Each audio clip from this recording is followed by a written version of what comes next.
ជំរាបសួរពុកម៉ែបងប្អូនទាំងអស់គ្នានេះគឺជាបាទមុនគាថាដាស់នៅរុក្ខឱសថគ្រប់ប្រភេទពុកម៉ែបងប្អូនមិនថាថ្នាំប្រភេទឬឈើអ្វីទេក៏ដាស់បានដែរពុកម៉ែបងប្អូនហ្នឹង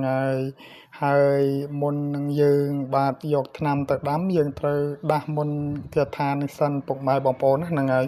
ទិញថ្នាំឬក៏កាប់ថ្នាំពីព្រៃមកពុកម៉ែបងប្អូនត្រូវដាស់បាទទី1ហ្នឹងគឺយើងដាស់បាទឲ្យថ្នាំនឹងខ្លាំងពូកែឲ្យថ្នាំនឹងមានវិញ្ញាណពេលយើងយកទៅព្យាបាលរោគព្យាធិនៅក្នុងខ្លួនធ្វើឲ្យជំងឺរបស់យើងឆាប់ជាពុកម៉ែបងប្អូនទី1ហើយទី2រំលឹកដល់គុណគ្រូរ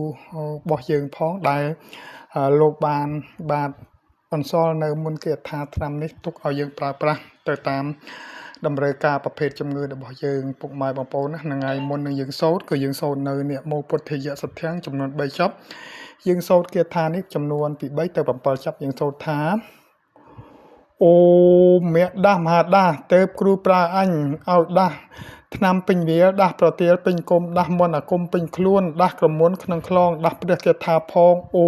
មេសទ្ធិស្វាយៈពុកម៉ែបងប្អូនណានឹងហើយសូត្រដូចខ្ញុំសូត្របង្ហាញមកខ្ញុំមិនបានសូត្រ7ចប់ទេដោយសារតែពេលវេលាខ្លីខ្ញុំសូត្របានត្រឹមតែ1ចប់ឬក៏2ចប់បង្ហាញជូនពុកម៉ែបងប្អូនឲ្យចេះឲ្យយល់តែប៉ុណ្ណឹងអស់